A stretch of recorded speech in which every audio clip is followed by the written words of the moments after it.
Jérusalem. Quelqu'un dit la repentance et le pardon des péchés au nom de Jésus.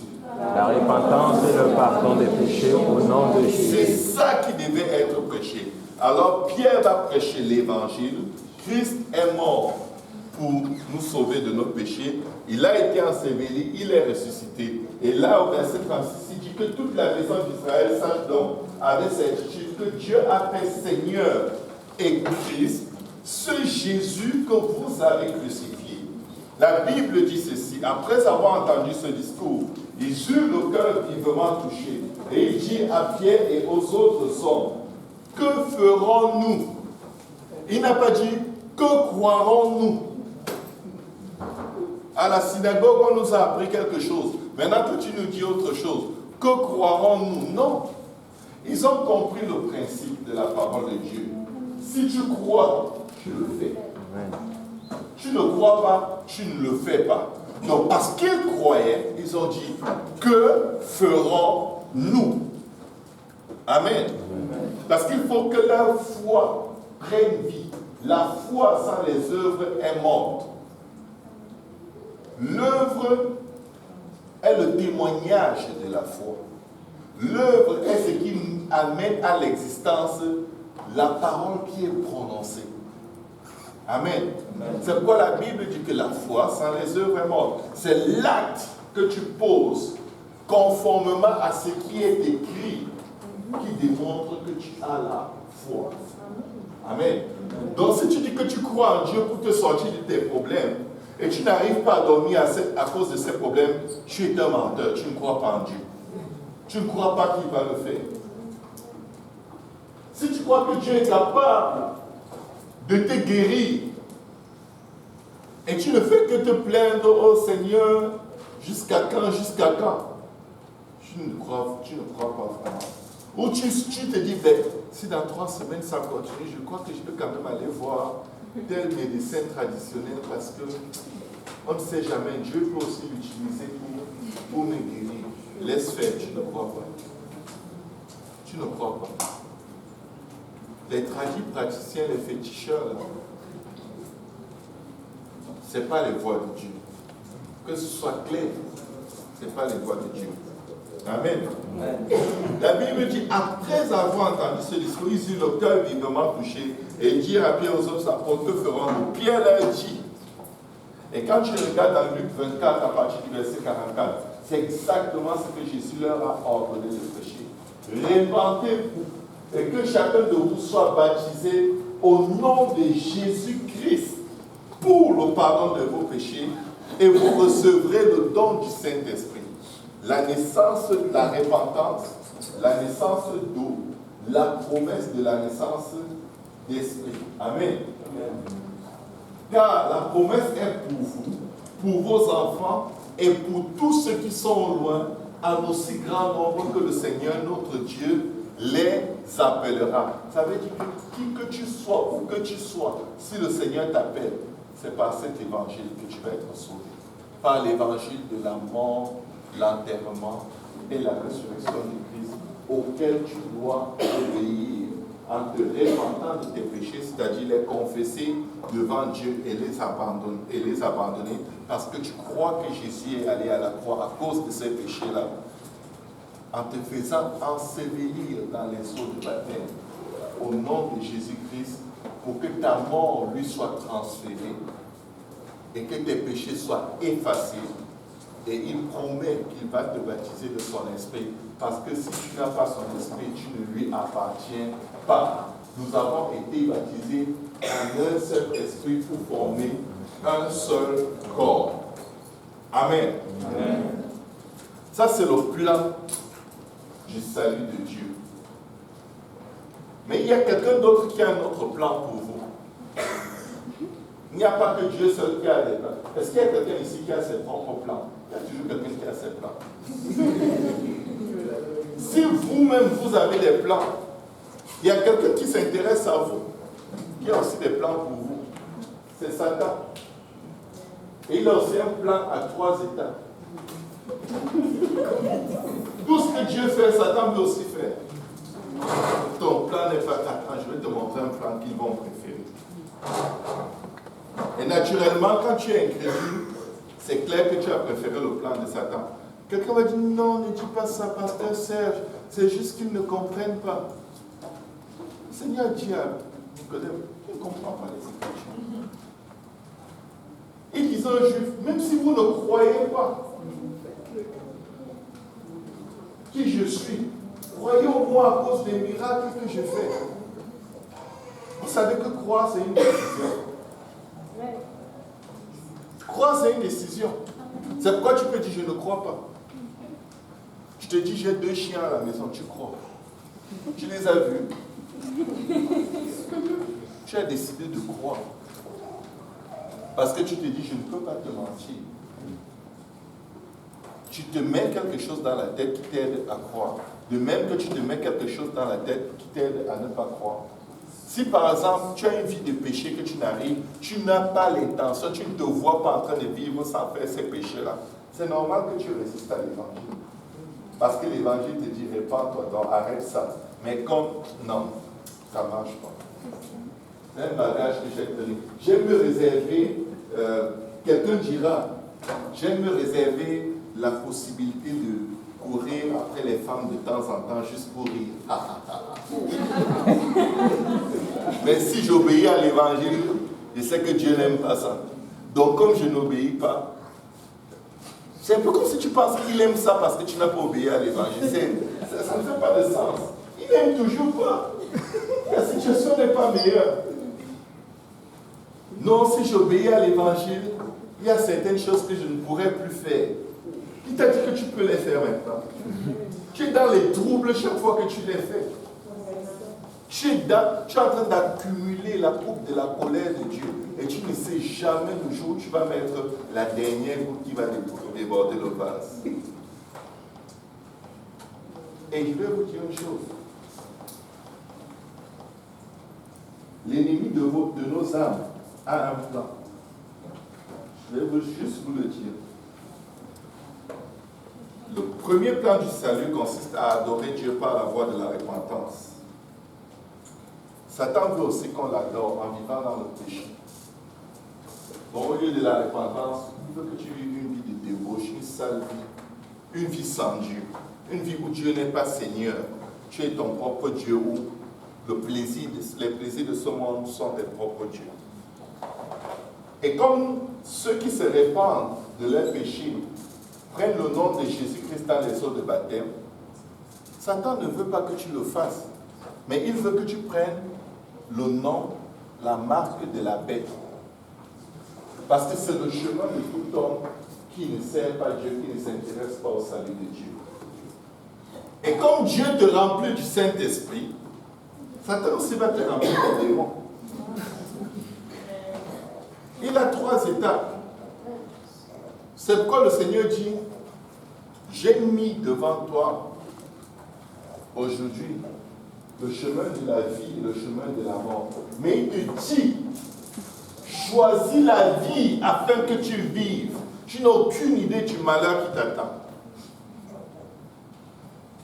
Tu n'as aucune idée de la souffrance qui t'attend. Mais je bénis Dieu parce que notre Dieu est un Dieu d'amour. Amen. C'est un Dieu tellement bon. Il y a des gens qu'il a finalement convaincus en les laissant faire ce qu'ils voulaient. Et Satan leur a donné une maladie.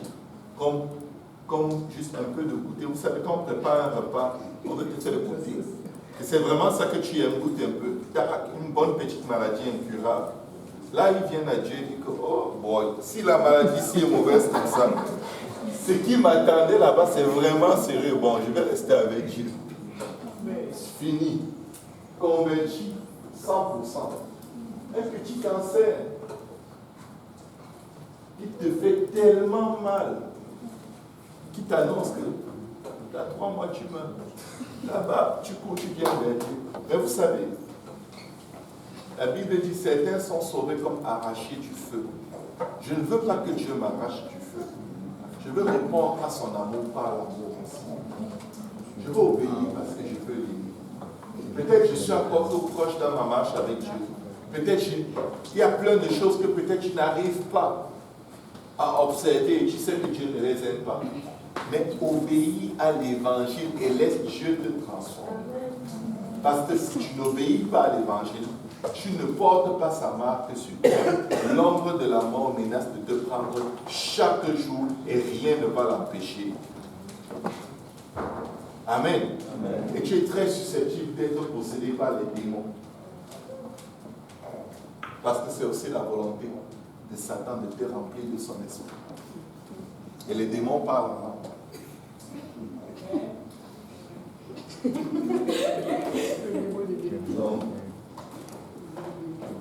Amen. Amen.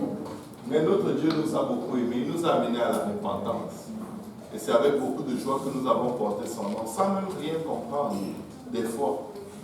Mais quand tu ouvres la Bible et tu regardes comment les premiers chrétiens étaient sauvés, acte 8, acte 10, acte 19, acte 22, partout, le même principe.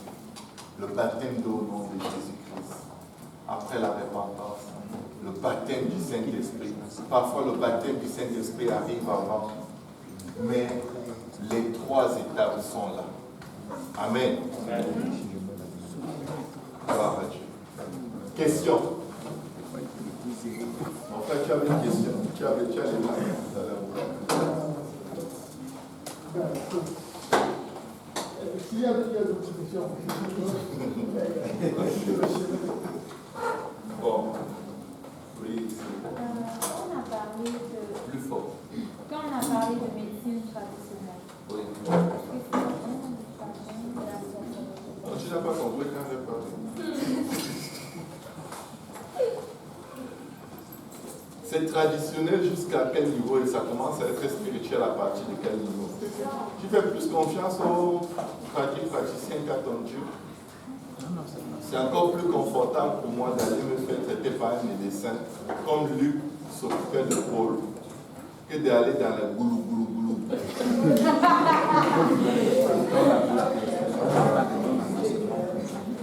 ne peux pas faire confiance à quelqu'un qui ne peut pas t'expliquer sa science.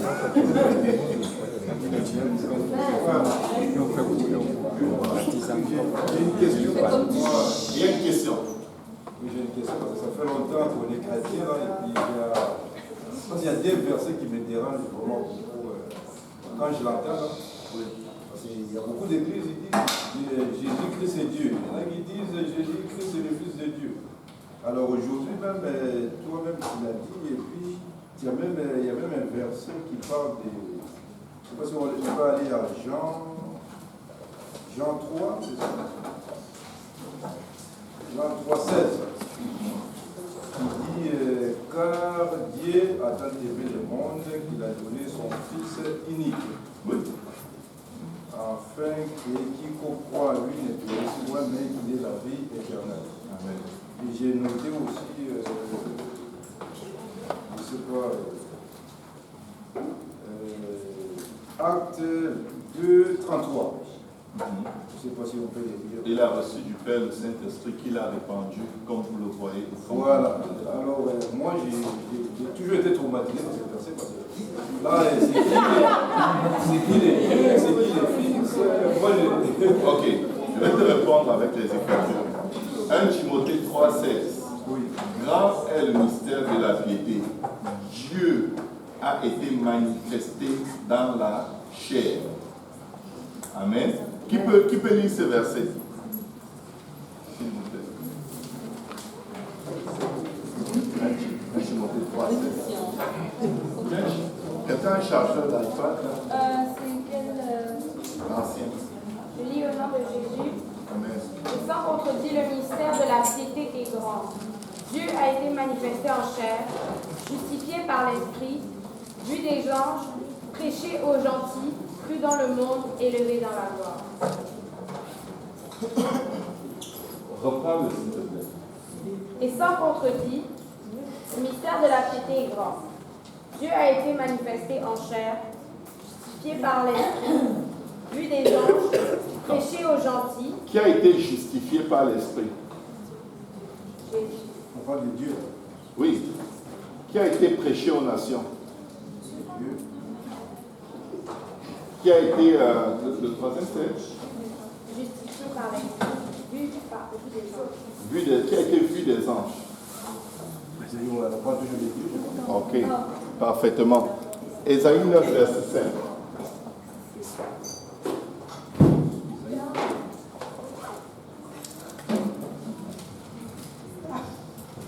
Je lis au nom de Jésus. Car un enfant nous est né, un fils nous est donné, et la domination reposera sur son épaule. On l'appellera admirable, conseiller, Dieu puissant, Père éternel, prince de la paix. Amen. Qui est le Dieu puissant? Qui est le Dieu puissant? Mais il y a une contradiction. Il n'y a pas de fils. Le fils nous est né. Pardon? Le Fils est la chair dans laquelle Dieu se manifeste. C'est appelé Fils parce que c'est né. S'il n'était pas né, il n'allait jamais être le Fils. Le Fils existe à partir du moment où il naît de chair. C'est tout ce qui est né de chair qui est appelé Fils. Ce qui n'est pas né de chair est appelé Esprit. Donc Dieu, avant sa manifestation charnelle, est Esprit uniquement. Il n'y a pas un Fils assis au ciel à côté de Dieu qui attend que Dieu l'envoie et il est là au ciel en train de l'observer. Good job, mon fils. Non. La Bible dit, paissez les troupeaux de Dieu qu'il a rachetés par son propre sang. Amen. Ça, c'est dans le livre des Actes. C'est le livre des Actes. Bon, par exemple, Dieu naissait. Donc, Dieu du ciel n'existait pas. Il est omniprésent, omnipotent. Il s'est fait encore. Je vais te poser une question assez simple. La Bible dit, l'ange dit à Marie, le Saint-Esprit viendra sur toi et tu concevras un fils. On l'appellera Emmanuel car il sauvera son peuple de ses péchés. Emmanuel qui veut dire Dieu parmi nous, on l'appellera Jésus car il sauvera son peuple de ses péchés. Amen. Emmanuel était avec nous. Oui, Emmanuel qui veut dire Dieu est avec nous. Qui est venu sur Marie pour qu'elle conçoive Jésus? Qui est venu sur Marie? Pour moi, c'est le Saint-Esprit. Qui est le père de l'enfant? C'est Dieu, non? Mais qui était sur Marie? Marie, c'était une femme de chair. Non, je vais dire qui est allé sur elle. L'Esprit. Et Dieu était où? Là, il est Saint-Esprit aussi. Il est. C'est pas que aussi. Il est.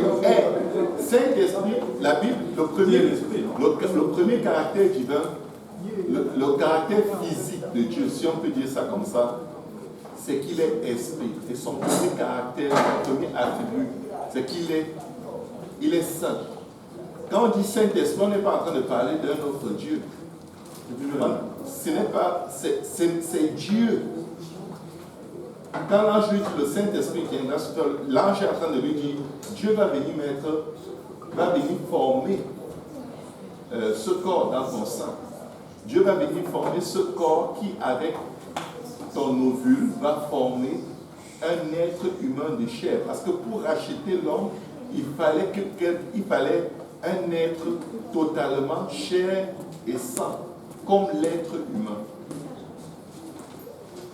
C'est pourquoi l'Antichrist essaye de s'incarner aussi. C'est le diable qui essaye de s'incarner dans un corps pour régner sur cette terre, pour écraser ce monde, pour détruire les êtres humains. Dieu a racheté l'Église par son propre sang. Amen.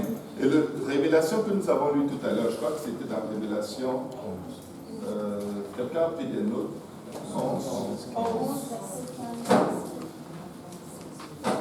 Est-ce que tu peux le lire?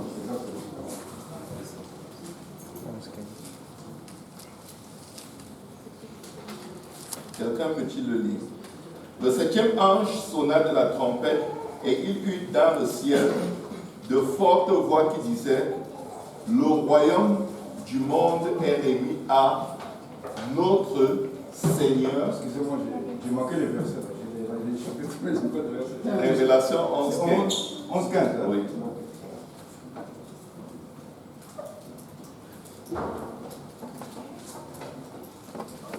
Est-ce que quelqu'un peut le lire? Le septième ange sonna de la trompette, et il y eut dans le ciel de fortes voix qui ciel. Le royaume du monde est remis à notre Seigneur et à son Christ, et il régnera au siècle des siècles. Amen. Le royaume est remis à qui? À notre Seigneur. Et à qui? À son Christ. Ça fait combien? 2. Non, ça fait 1.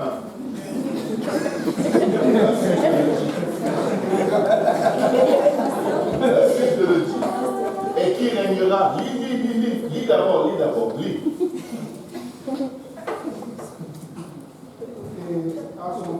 et il régnera. Et il régnera. Qui régnera? Notre Seigneur. Et le royaume est régné à qui? À notre Seigneur. Donc, il règne seul. Non, mais dis donc. Le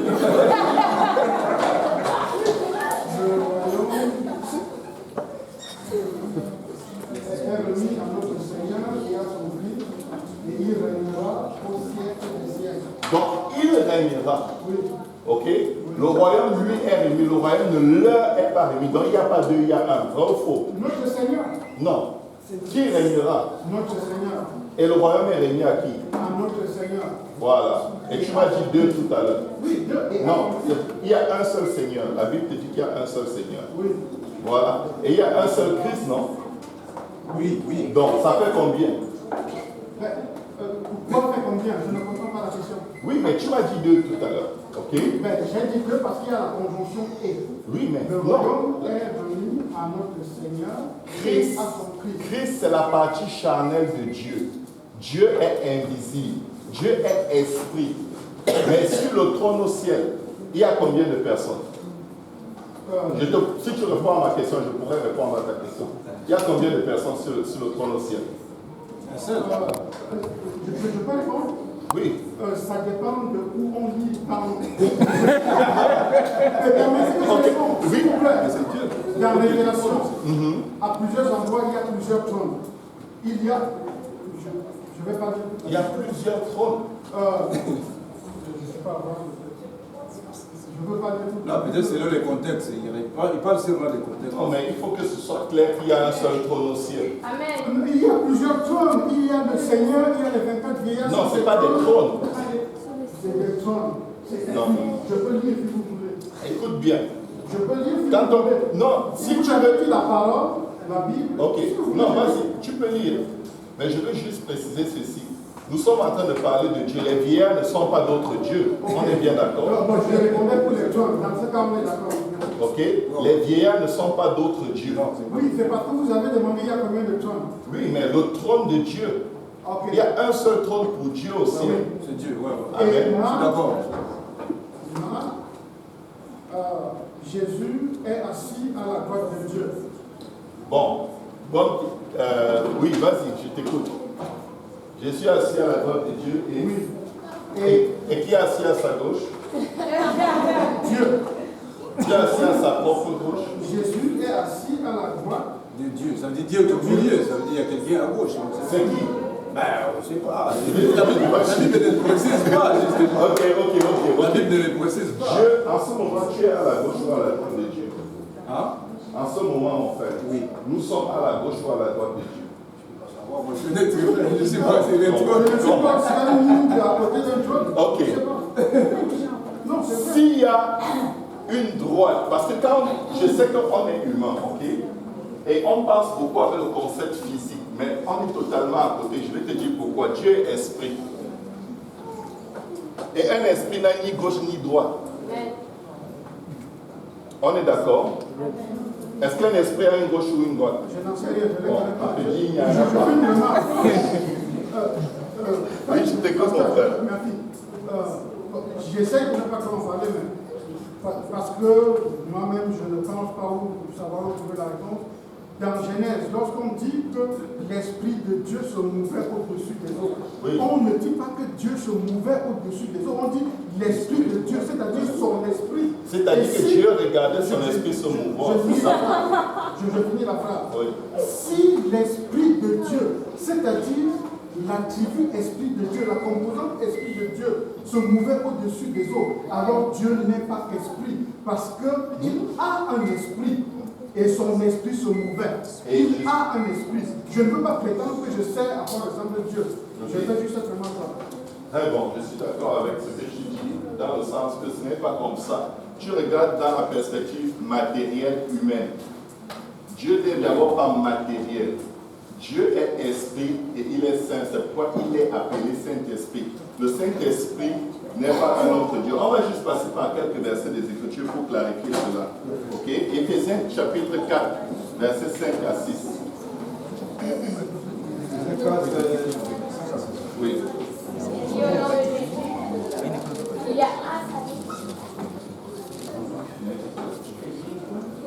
Éphésiens 4, versets 5 à 6.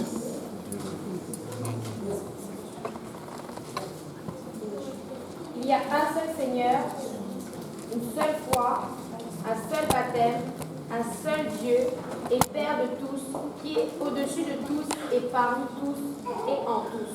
Amen.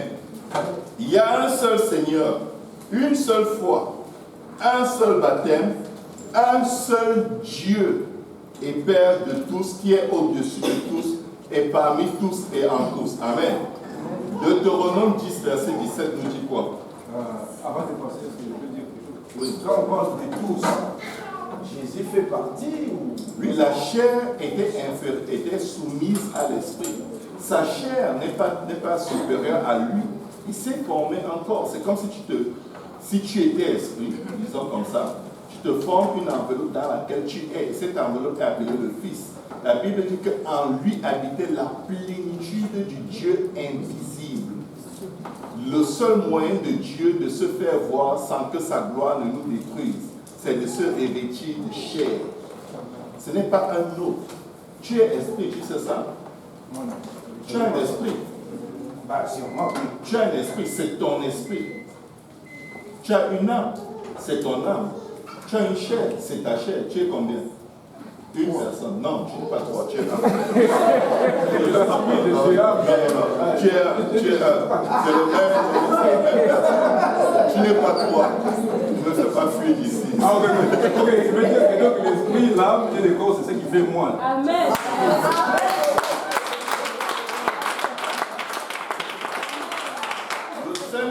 Le même principe avec Dieu. Dieu est esprit, mais il s'est formé encore. 1 Timothée 3,16 le dit.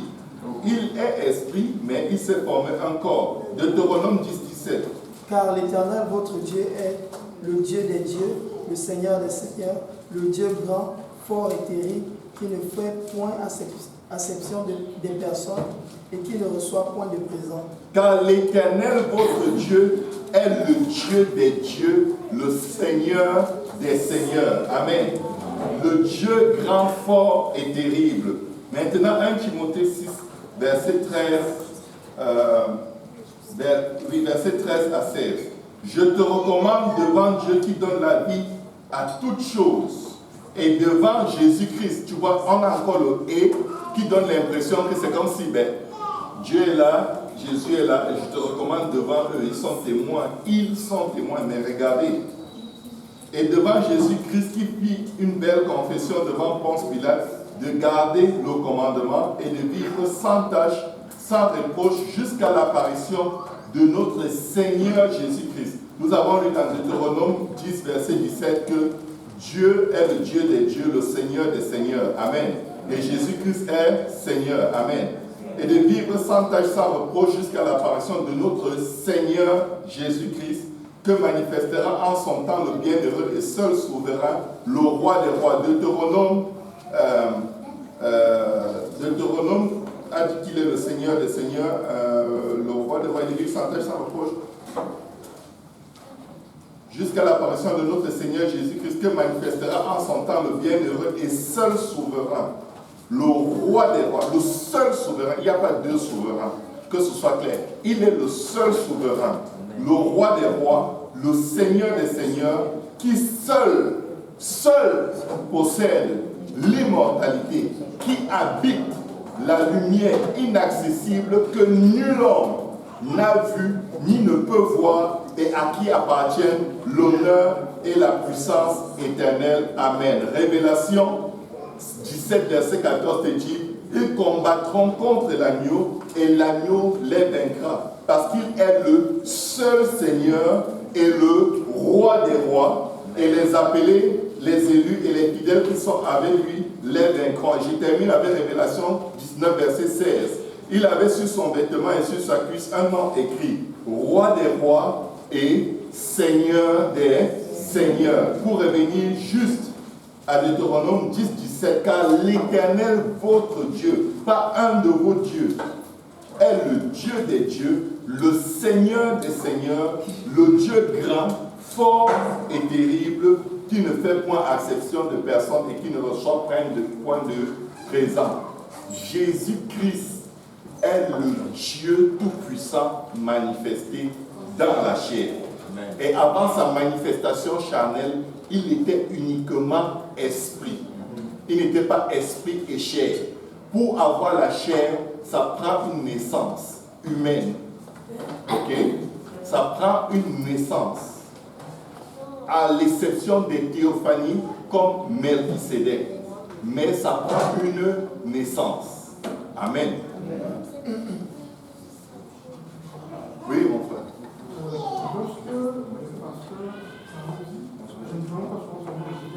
Oui, c'est correct. Merci beaucoup, frère.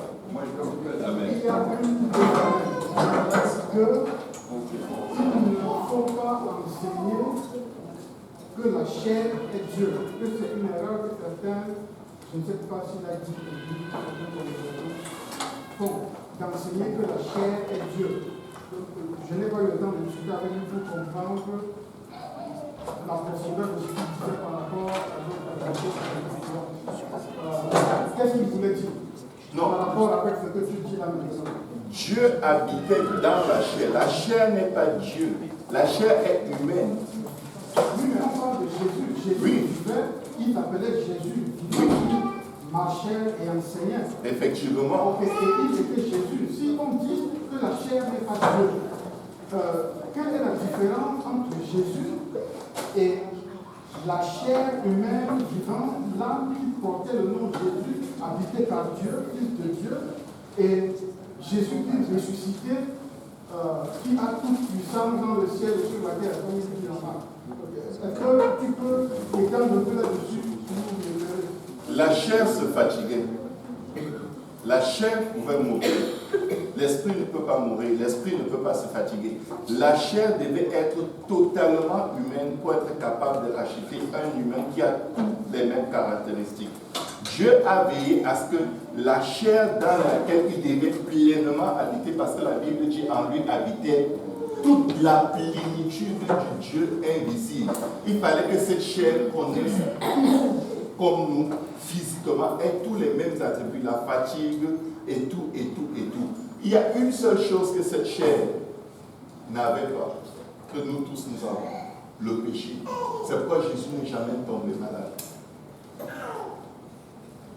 Il ne pouvait pas tomber malade parce qu'il était saint dès le départ. Il est né sans péché parce que la semence par laquelle cette chair a été formée était la semence divine.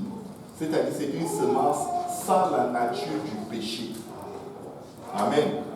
La chair n'est pas Dieu, c'est une chair humaine formée à partir d'une semence divine pour être un sanctuaire dans lequel le Dieu puissant, sans tache ni ride, devait habiter. Et cette chair n'était pas divine parce qu'elle devait rassembler tous les attributs humains. Elle a été divinement formée dans ce sens que la semence matérielle par laquelle il y a eu fécondation venait de Dieu. Et elle est venue sans la nature du péché d'Adam et Ève. Donc c'est pourquoi cette chair avait tous nos caractères, les émotions, tout complètement. Et cette chair était tentée en toutes choses comme nous, pour compatir. Amen. Oui, dans ce cas, lorsque, pour l'annonce de la venue de Jésus, l'ange dit à Marie qu'elle aura un fils, on l'appellera Jésus. Emmanuel, Dieu parmi vous. Et que Jésus naît, chair, on l'appelle Jésus. Et lorsque vous dites que Jésus est Dieu, comment on fait dans une association comme celle-là pour séparer la chair qui n'est pas Dieu de Dieu? qui est Dieu. Comment on fait? 1 Timothée 3,16 dit Dieu a été manifesté dans la chair. Je ne peux pas dire que Jésus est Dieu manifesté dans la chair. Amen. Il faut comprendre le rôle. Il est dans un rôle de rédemption. Mais il faut se souvenir que c'est Dieu qui vient racheter son peuple de ses péchés et qui utilise un corps humain. Pas que ce n'est pas le même cas quand on est baptisé du Saint-Esprit où Jésus vient habiter en nous. Non. Ce corps humain, cette fois-ci, ne descend pas d'Adam. Ce corps humain descend de Dieu. Il est sacrificateur selon l'ordre de Melchisédek, parce qu'il n'a ni père ni mère, parce qu'il est son propre père. Il est son propre père, c'est-à-dire qu'en lui habite celui qui l'a créé. C'est comme si Dieu se fabrique. Mais comment je peux dire? Disons que tu es invisible, tu te fabriques des vêtements et tu rentres dedans pour que les gens puissent te voir. Amen. Amen. Ça ne fait pas de ce corps et de celui qui est dedans deux personnes. Parce que s'il n'y a pas celui qui est dedans, le corps il n'a aucune fonction. Il n'a aucun rôle, il n'existe pas. Tes vêtements, on sait que tu es là parce qu'on voit tes vêtements. Mais si tu te peins d'une couleur invisible, là, on va juste voir tes vêtements, on ne va pas te voir. Mais tu seras quand même à l'intérieur. Et c'est ce qui s'est passé avec Dieu. La Bible dit qu'il s'est dépouillé de sa gloire pour revêtir l'humanité. Amen. Mais en lui habitait toute la puissance, toute la plénitude du Dieu invisible. Amen. Amen. Est-ce que quelqu'un a une autre question?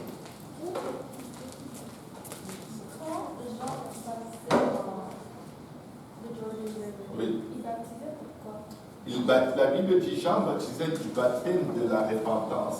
Quand il prêchait, il dit préparez le chemin du Seigneur. Il demandait aux gens repentez-vous, parce que l'évangile devait leur être prêché et c'est en obéissant à l'évangile qu'ils devaient être sauvés. Ce n'était pas en obéissant au baptême de Jean. Le baptême de Jean montrait leur bonne disposition à changer. Parce que la Bible dit dans Matthieu chapitre 3, et les gens venaient confessant leurs péchés, ils se faisaient baptiser par Jean dans les eaux du Jourdain. Amen. C'était un engagement de bonne conscience devant Dieu et devant les hommes. Et ce baptême n'est pas le baptême de la purification des souillures, par le simple fait que l'agneau de Dieu qui enlève les péchés du monde n'avait pas encore été sacrifié. Jean ne baptisait pas au nom de Jésus, parce que Jésus n'avait pas encore payé le prix pour nous racheter de nos péchés. Amen. Une autre question?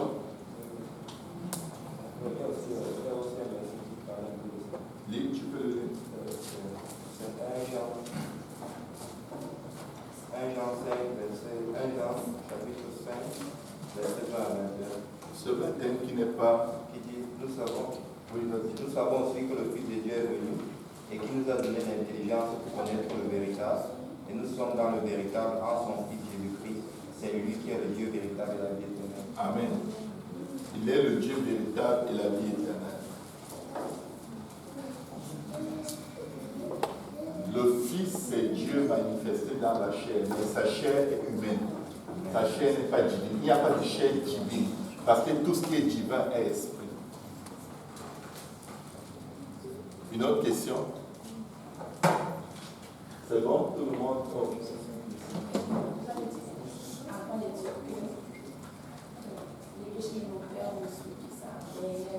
En dehors de Christ, quand tu n'es pas en Christ. Celui qui est en Christ est une nouvelle créature. Les choses anciennes sont passées. Voici, toutes choses sont devenues nouvelles. Il a effacé l'acte dont les ordonnances nous condamnaient. Amen. Ça, c'est quand tu as été enseveli avec Christ dans les eaux de baptême. Et tu es né de nouveau. C'est-à-dire que tu n'appartiens plus à la génération à laquelle tu appartenais, qui porte la malédiction du péché. Tu es né en Christ. Tu es devenu une même plante avec Christ. Tu es greffé à l'arbre. Amen. Tu es greffé à Christ dans les eaux de baptême. C'est pourquoi la Bible dit dans Romains chapitre 6 que nous sommes devenus une même plante avec lui. Amen. Ça veut dire que les fruits que tu vas produire désormais en tant que branche greffée à l'arbre, ce ne sera pas les fruits de l'arbre duquel tu as été arraché, mais ce sera les fruits de l'arbre auquel tu as été greffé. C'est pourquoi la Bible dit que nous devons marcher en nouveauté de vie. Les fruits que tu dois porter, ce n'est pas les fruits de la chair, selon la vaine façon de vivre que nous avons hérité de nos parents, mais ce sont les fruits de l'Esprit selon le Christ qui habite en nous, l'espérance de la gloire. Amen.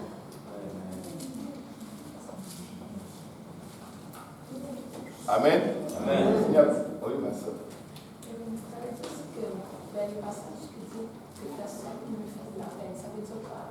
Si désormais personne ne me fasse la peine, est-ce qu'on peut rentrer dans les petits? Je porte seulement les mains de Jésus. Je crois qu'il parlait de ses afflictions. Alléluia. Est-ce que quelqu'un peut dire gloire à Dieu? Gloire à Dieu. Galates 6, à partir du verset, c'est au verset 17, je sais, et je vais revenir.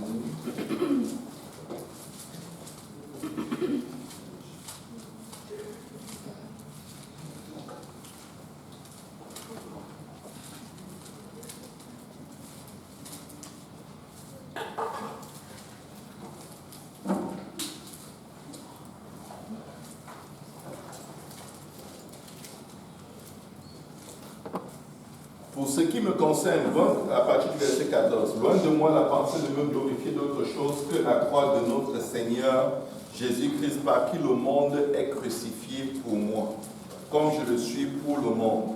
Car ce n'est rien d'être circoncis ou incirconcis, ce qui est quelque chose, c'est d'être une nouvelle créature. La bataille était autour de la circoncision. Il était probablement offensé. Il se faisait offenser parce qu'il disait que la circoncision ne sert à rien. Et il y avait des gens qui venaient prêcher que si tu veux être sauvé, même si tu as Christ, tu dois être circoncis. Et il dit non, mais ça ne sert à rien. Et c'est pourquoi, il dit, verset 15, car ce n'est rien d'être circoncis ou incirconcis. Ce qui est quelque chose, c'est d'être une nouvelle créature. Nouvelle créature née de nouveau.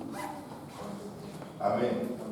Paix et miséricorde sur tous ceux qui suivront cette règle de la nouvelle naissance, d'être une nouvelle créature. Que personne désormais ne me fasse de la peine, car je porte sur mon corps les marques de Jésus. Amen. Donc, il est en train de dire, j'ai la vraie chose, ce n'est pas les traditions des hommes. Alors, arrêtez de me faire la guerre pour rien. Est-ce qu'on peut célébrer dans la présence? Est-ce qu'on peut acclamer le Seigneur?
Est-ce que quelqu'un a appris quelque chose aujourd'hui? Amen. Gloire au nom de Jésus. La vie éternelle, c'est que nous le connaissions. Nous devons savoir en quoi nous avons cru et en qui nous avons cru pour résister aux fausses doctrines. Amen. Pour résister aux doctrines des étoiles, de la lune, du soleil, des choses qui ne te mènent nulle part, du bavardage. Amen. Amen. Des vains discours, comme la Bible le dit si bien. Nous devons marcher dans la beauté de sa sainteté. Si tu as cru en cet évangile, que tu as cru dans le sens que tu y as obéi, tu dois marcher en nouveauté de vie. Si tu vis dans l'iniquité, ce n'est qu'une question de temps pour que Dieu t'expose pour te sauver. Et si tu continues, Dieu va continuer de t'exposer jusqu'au jour où, à la grande surprise générale, il va te retrancher. Amen. Pour protéger cette vie. Amen. Donc nous voulons prier que Dieu nous aide à garder cet évangile tel que nous l'avons appris, tel que c'est écrit dans la Bible. Sinon, nous aurons cru en vain. Quand vous sortez évangéliser dans les rues, l'évangile, ce n'est pas la prédication des miracles. L'évangile, ce n'est pas la prédication de la prospérité. Ça, là, c'est des choses qui arrivent alors que nous servons Christ. Mais en passant, la Bible dit, bien-aimé, je veux que tu prospères à tout égard et que tu sois en bonne santé, comme prospère l'état de ton âme. Prospérer veut dire être en paix. Ça ne veut pas dire avoir beaucoup d'argent. Ça ne veut pas dire avoir la plus belle femme au monde. Ça ne veut pas dire avoir une grande maison. La prospérité n'a rien à voir avec le matériel. La prospérité est totalement liée à la quiétude de ton âme. Amen. Amen. La quiétude. Que quelqu'un dise la quiétude. La quiétude. C'est pourquoi ceux qui ont beaucoup d'argent, beaucoup de maisons, beaucoup de voitures, ils vivent dans l'inquiétude. Ces choses même qu'on cherche, croyant trouver en elles un équilibre mental, dès que tu les as, ce n'est jamais assez pour te garder en paix. Mais tu peux ne pas les avoir et avoir la paix, qui n'est pas comme la paix que le monde donne. L'homme court toujours après la paix du monde. Oh, j'ai tel montant d'argent dans mon compte, tout va bien. Jusqu'aujourd'hui, tu apprends que ton voisin a le triple. Tu commences à être malheureux dans ta peau parce que tu n'as pas encore lui. Amen. Donc, on n'a jamais assez. Mais on peut conclure en disant ceci. Nous avons tout pleinement en lui. Nous avons tout pleinement en lui. Lazare est mort, léché par les chiens dans ses blessures. Il est allé dans le sein d'Abraham. Nous sommes des pèlerins sur la terre. Je sais que très souvent, on a tellement de requêtes de prière. On veut tellement que Dieu fasse telle ou telle chose pour nous. Comme si, en fait, on est déjà dans l'éternité. Si je vais mal, j'irai toujours mal pour l'éternité. Non, tu n'es pas dans l'éternité. Ton problème va passer. Amen. Il fait tomber la pluie sur le bon et sur le méchant, sur le juste et sur l'injuste. Mais il y a une différence entre les deux. Quand il pleut sur le juste, il bénit le Seigneur. Il ne se plaint pas parce qu'il sait, il est écrit, toutes choses concourent au bien de ceux qui aiment Dieu. Peut-être je ne comprends pas pourquoi Dieu permet qu'il pleuve sur moi le jour où j'ai mis mes meilleurs chaussures et ma plus belle veste. Mais je sais une chose, c'est qu'il sait ce qu'il fait. Amen. Peut-être tu crois que tu es très beau, très cute, là où tu es, mais il a prévu une flaque d'eau ou un chien a fait quelque chose sur la route. Il faut que tu le piétines ou marcher un peu humblement devant ton Dieu ce jour-là. Amen. Et tu vas le piétiner, tu vas dire, ah non, le diable est mauvais, il n'est même pas là. C'est ton Dieu qui veut juste ajuster ton attitude. Amen. Nous ne vivons pas pour avoir le paradis sur la terre. Jésus a dit, mon royaume n'est pas de ce monde. Donc toi, si tu te bats pour les choses de ce monde, au point de compromettre ta marche avec Dieu, au point de mettre ton âme en péril, la Bible dit, ce sont les païens qui se soucient de ces choses-là. Retrograder, ce n'est pas seulement ne plus venir à l'église. Il y a des gens qui sont à l'église avant tout le monde. Parfois. Mais ils sont remplis des soucis du monde à un point où même les païens doivent leur dire, calme-toi, tu es quand même un chrétien. Je croyais que tu croyais en Dieu. Et tu es comme On dirait que tu crois plus que... Amen. Amen. Nous devons lui faire confiance. Amen. Est-ce qu'on peut acclamer le Seigneur?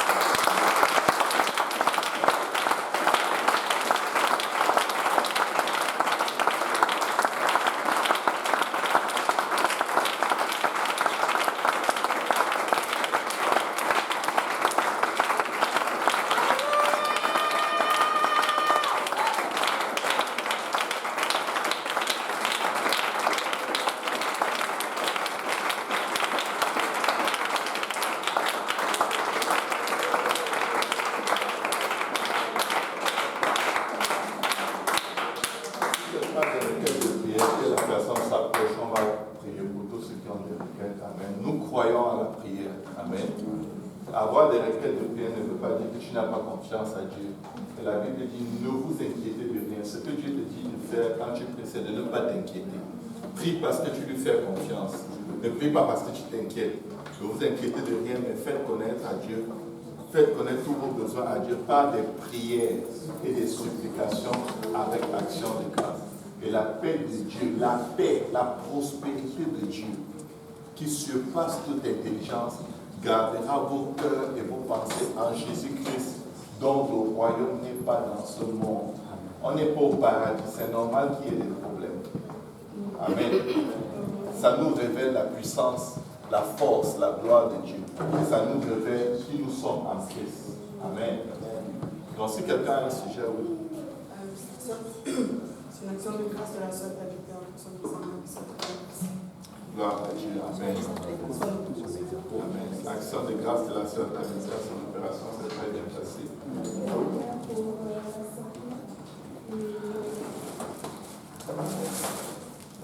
Prions pour l'assemblée. Amen. Pour nous explique pour notre Dieu. Amen. Amen. Guérison. C'est tous les sujets qui là, venez au milieu, on va s'entourer. On va ouvrir les études précieuses.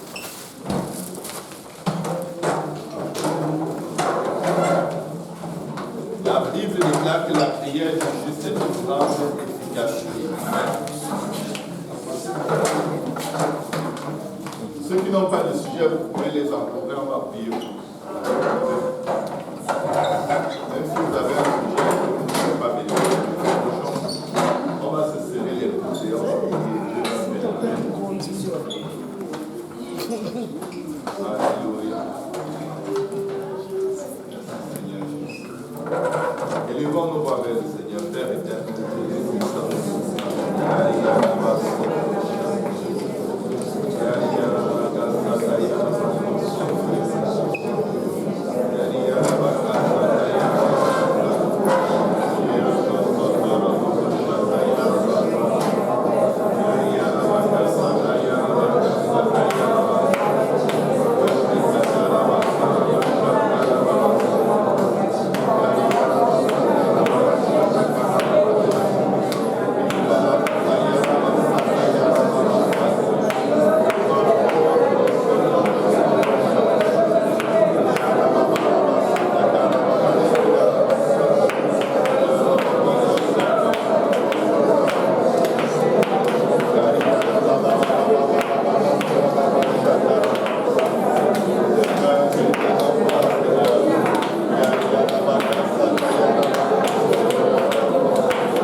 Quand vous priez pour des maladies, quand vous priez pour des situations qui persistent, pour n'importe quoi, la Bible dit, Jésus dit, j'ai vu Satan tomber comme un éclair. Parce qu'il a été renversé. Amen. Dans certaines situations de nos vies, c'est le diable qui se tient. Il utilise des choses que nous ne connaissons pas pour nous retenir captifs, pour nous retenir attachés, liés, ou alors pour réclamer le droit de rendre certaines personnes malades. S'il y a une chose que vous devez faire avant de prier, c'est toujours la repentance. Et ensuite, renverser le trône de Satan. Satan doit tomber. La Bible déclare on ne vient pas dans la maison d'un homme le dépouiller sans avoir d'abord lié l'homme fort de cette maison. Des fois, c'est Satan qui se tient juste entre ce qu'on demande à Dieu et nous. Quand vous lisez dans l'Ancien Testament, la Bible déclare que Satan s'est tenait à la droite du sacrificateur Josué et il l'accusait. Il empêchait que ses prières montent. Et il l'accusait, et la Bible dit que le sacrificateur était couvert de souillure. Amen. Mais l'ange de l'Éternel est venu. Il a d'abord réprimé Satan. Il a dit, Satan, l'Éternel te réprime. Et ensuite, il a ordonné qu'on enlève les vêtements sales du sacrificateur. Et il a fait revêtir des vêtements propres. Quand vous priez, commencez d'abord par dégager Satan. Réglez d'abord son compte. De sorte que quand les anges de Dieu agissent selon ce que vous avez proclamé, la guérison, la délivrance, la bénédiction, que cela passe sans obstacle. Satan peut toujours résister à nos prières. Satan, son rôle, c'est empêcher que ça se passe. Et s'il trouve une faille quelque part, il va l'utiliser. Amen. Donc nous allons prendre autorité contre Satan dans la vie de chaque personne ici. Que ce soit à un endroit spirituel, physique, où il cause un blocage, où il est en train d'utiliser un argument pour s'opposer à l'exaucement de nos prières. Nous allons prendre autorité maintenant au nom de Jésus-Christ et nous allons renverser Satan. Nous allons le lier au nom de Jésus-Christ et nous allons prophétiser la guérison, la délivrance, tout ce que nous désirons, tout ce que nous attendons de Dieu au nom de Jésus-Christ. Mais lions d'abord Satan, renversons-le de son trône, de toute position qu'il occupe directement ou indirectement dans nos vies pour nuire à ce que nos prières ne soient pas exaucées. Amen. Est-ce que quelqu'un a la foi? Amen. Est-ce que quelqu'un veut en finir avec l'ennemi?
dans la vie de mon frère.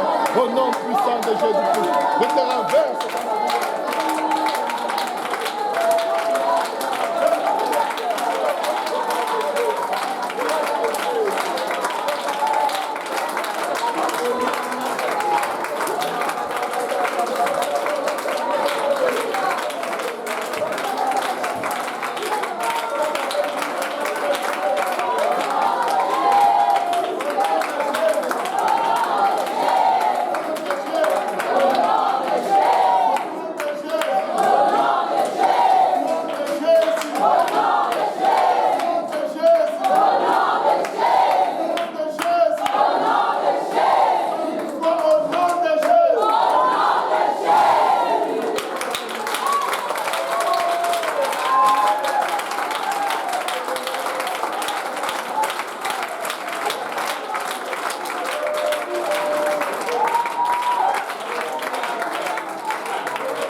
Faites très attention aux instructions.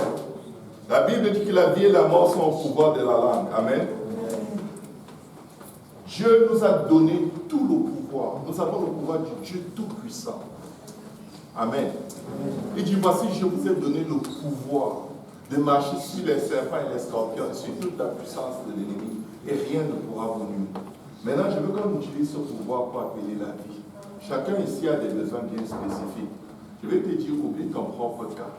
On va marcher en priant les uns pour les autres, en imposant les mains les uns sur les autres, et en proclamant dans leur vie la restauration de tout ce que l'ennemi est venu détruire, de tout ce qu'il a volé.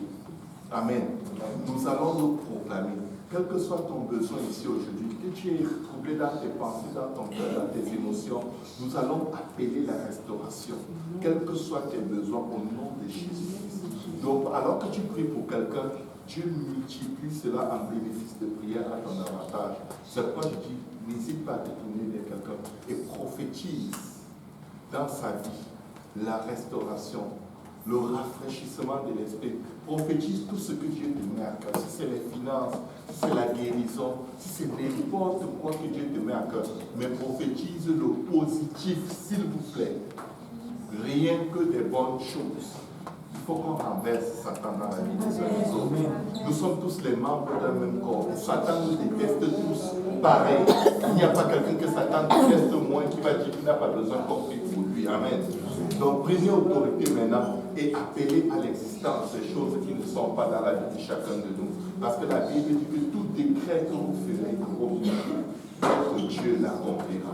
Donc profitez de la position que nous avons en Christ pour faire des décrets au nom de Jésus-Christ dans la vie des uns et des autres, afin que nous voyions à l'existence la puissance des témoignages de ce que Dieu va faire. Au nom de Jésus-Christ. Alléluia. Alléluia. Prions au nom de Jésus-Christ. Amen.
La femme qui n'a aucune inquiétude, papa, qui n'a aucune inquiétude,